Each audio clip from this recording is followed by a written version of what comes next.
Good afternoon or good morning, depending on where you are. Thank you for joining us today. I will try to be super brief so you actually get to enjoy more time of the speakers and the panel.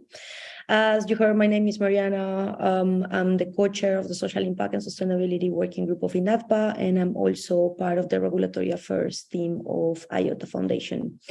Today, I want to tell you a little bit about what we have been doing with the working group, what we did this year in particular, and what are we going to do next year. So maybe we get some more people involved on the working group. So some really cool things that happened this year. I'm going to mention in depth a little bit more some of them, but just to give you an overview, we published 4 reports or papers. At the beginning of the year, the Blockchain and Climate Adaptation Imperative Report, which was a report that was started for the previous Climate Action Working Group, which was merged with us at the beginning of the year. We also published a crypto guide for NGOs and nonprofits, so they learn how to interact with crypto, how to create the first wallet, and potentially start receiving donations with crypto. And then these 2 that are mentioned there are not published yet, but are going to be published next week. I'm going to talk a little bit more about them later on, and is the social impact definition for the blockchain sector and the social impact model for small and medium sized blockchain projects. We also participated in reports that were not published by IOTA, but actually for other organizations, like the Blockchain for Supply Chain Transparency, which was published by the IDBW. And we participated in over dozen events to advocate for the power of blockchain for social impact. I think someone is not mute and is creating back noise to me, so I will ask you to mute yourself in the meantime if you're not speaking. Sorry. Some really cool events that I wanted to highlight was COP27, of course, that will be mentioned for the speakers for sure, I guess. And then the 9 Environment for Europe Ministerial Conference, where we presented as well some of the projects working on climate action and sustainability and social impact. We did something really new this year that we didn't do in the previous year with the group, which was getting engaged with organizations outside of the INATBA ecosystem. And I'm going to talk about those partnerships later on as well. And something that was really good for us is that the work of the Social Impact and Sustainability Working Group was recognized in the EU Action Plan to digitalize the energy system, as well in the Blockchain Ecosystem Report of the IDBW. So that's a really good sign for us that the EU institutions are paying attention to what we're doing and that there is some interest in the topic. We always publish a report.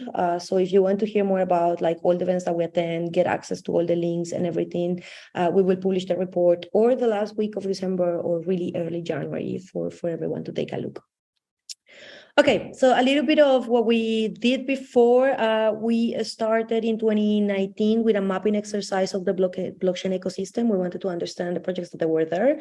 And then we conducted a survey with those projects, and 69 projects participated in the survey. The outcome of the survey was consolidated in a report called Blockchain for Social Impact Report, which basically presents the challenges and opportunities of the blockchain projects when trying to deploy or scale their solutions. The report had like different challenges, among them the issue of interoperability, which is not only for the social impact projects, but like for the blockchain projects in general. We have issues and challenges regarding education, or especially for like non-technical people, access to funds. And then there was 2 challenges that were the ones that we decided to prioritize this year. The first one was that all the projects define social impact in a different manner, which means that we were not speaking the same language when presenting the potential of blockchain for social impact in particular. And then we realized that we know that there is a standards for impact measurements such as IRIS and ISO and some others, but small and medium-sized projects didn't know how to use them, couldn't access them, or didn't have the resources to actually deploy them. So they were not measuring the impact that they were creating. So we decided to address this by creating a unified model for small and medium-sized blockchain projects, which I'm going to present later on. So this is basically what we have been doing and the actions that we prioritize. So now to go into deep down in a little bit in some of them. The social impact definition, as I mentioned, there was not a clear understanding of what we were referring as social impact. So what we did with the group was the review of different social impact definitions that are out there in the literature. These are not like specific for blockchain, but then we decided to create one for the blockchain sector, and it's the one that you see in the slide. There's going to be a paper published, as I mentioned, next week, which explains the definitions that we review and what we came to this new definition. But basically, the reason that we wanted to create one new and not like use the ones that are there is because this intentionality part that is added on the definition, because some of the blockchain projects didn't know that they were actually, or was not meant in, or like not the primary goal to generate this impact, but that is still like doing or like impacting the communities where they are implementing the projects. So we wanted to add this unintentionality part. So we also consider a study or get to know the projects that are creating this impact, regardless if the generation of this impact was part of their plan. There's also like some considerations about the need for mitigation the risk and how to do action without damages on the paper that I will really recommend to read. The paper was reviewed, of course, by the Academic Advisory Board, so we were really grateful for their support. Then the other thing that we have been working is the social impact model for small and medium-sized blockchain projects. So as I mentioned before, these type of projects didn't know how to measure impact. And the thing is that once the project is scaled and complete certain characteristics, for example, having over 250 employees, they will need to be compliant with impact standards. So they will need to go from nothing to be completely compliant. So what we wanted to do was just like facilitate a process in which they could start implementing a series of steps where you don't need to have external consultants, you don't need to access or pay for any kind of paper or standards to download and actually understand what to do, or you didn't need to have any previous experience in impact measurements to actually start implementing some of these steps to later on being able to prove your impact or to comply later on with the standards. And we thought that this is really important because if the projects can showcase to potential investors that are generating impact, they might be able to drive more resources to the projects for the deployment of the project or the scale later on. So the paper is going to be published as well at the end of next week. And it has information about all the different models that we review, how we categorize the different steps, how we came to these steps, and all the information about the steps. But also each of the steps has recommendations for the project in how to implement it. So what to consider when creating indicators, what to consider when creating a baseline, what to consider when approaching stakeholders. And next year, well, our work is going to be actually like presenting this model and the definition to different projects so they actually use it. Then, as I mentioned, this year we did something different, which was the involvement on external stakeholders. So INATBA is now part of an initiative called Blockchain 100+, which has the high patronage of the President of the General Assembly of the United Nations. And basically, what we want to do is a effort from different organizations. I'm going to show you in a slide with all the logos of who is involved there to actually showcase or give power to the initiative of blockchain projects that are trying to achieve the UN Charter values and the SDGs. So there is a different actions that we are going to take.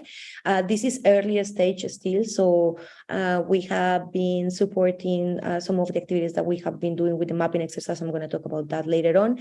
And for now, the steering committee members are meeting to define actually what is going to be the activities. One of them potentially is going to be a manifest of our vision for blockchain for good. Then these are like the organizations. As you see, there are like a variety of organizations. We have private sector, public sector, foundations, and they're like all over the world. I think Dunia is in the African country, Positive Blockchain is here in Germany. Blockchain for Good is like one of the leads is operating from Colombia. Climate Change Coalition, which I'm sure you have known about them. The IOTA Foundation, EPE think tank, which is in France. The GVVC, who has been super active in Asia, as well in North America, if I remember correctly. And then as INATBA, well, Area 5 and WhatsApp are also part of the steering committee that is designing the initiative. So we are going to be making the announcement on actually the activities and roadmap, I hope, in the next couple of months.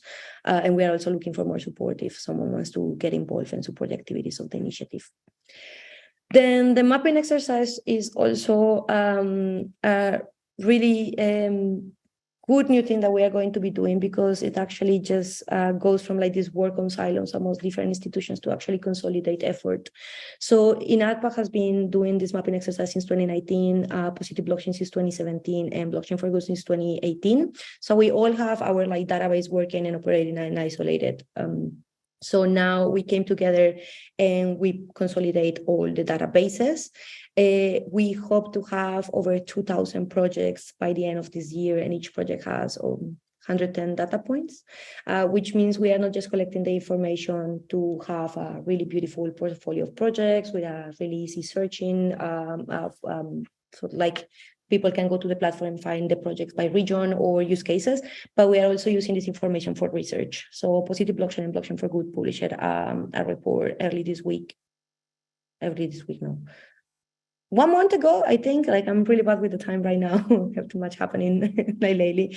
I think it was in October or September, actually, and is the whole overview of the Blockchain for Good ecosystem. Only in French, but they're like doing translation, so I hope it's in English soon so everyone can access it, and I think also in Spanish. I'm not sure. I will share the report once it's in English for everyone to review.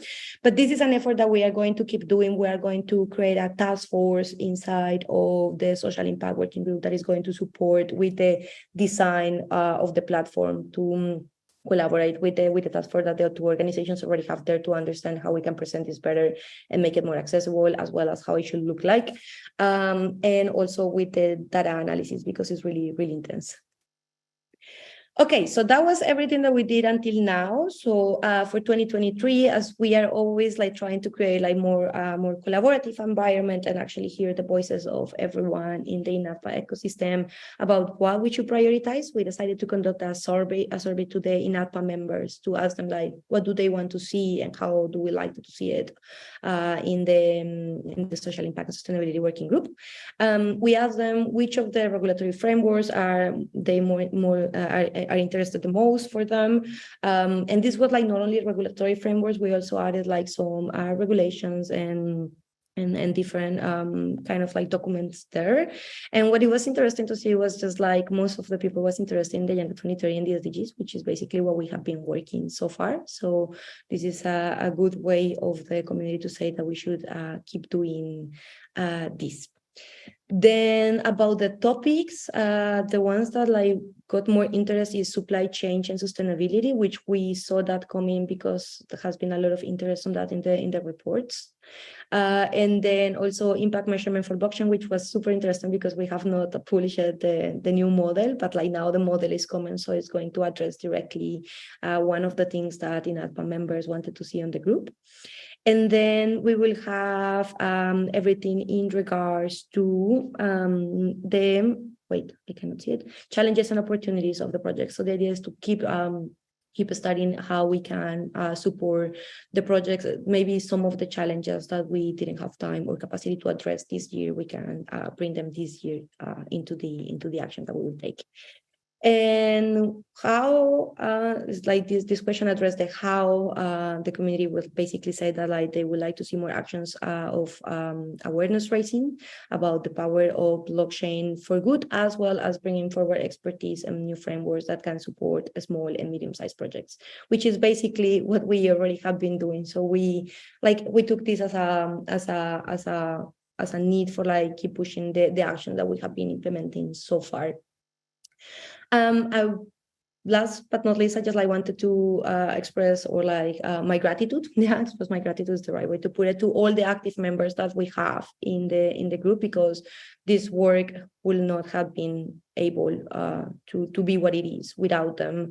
And we expect that now, due to the actions that we have been implemented in the interest that the topic is getting out there, we can have more members, because more members means more actions as well, and we can do more things to actually showcase the power of blockchain for good. And especially I would like to thank to Professor Lisa Short and Paolo Gucci and Gustavo Prieto. These three professors are part of our academic advisory board and have reviewed all the papers that we produced this year, which was a massive work for them, but we are really grateful because this also give us more legitimacy in what we are publishing. And that was me. So I will just give you back the floor, Bara or Helen, so you can keep with the panel. And thank you, everyone.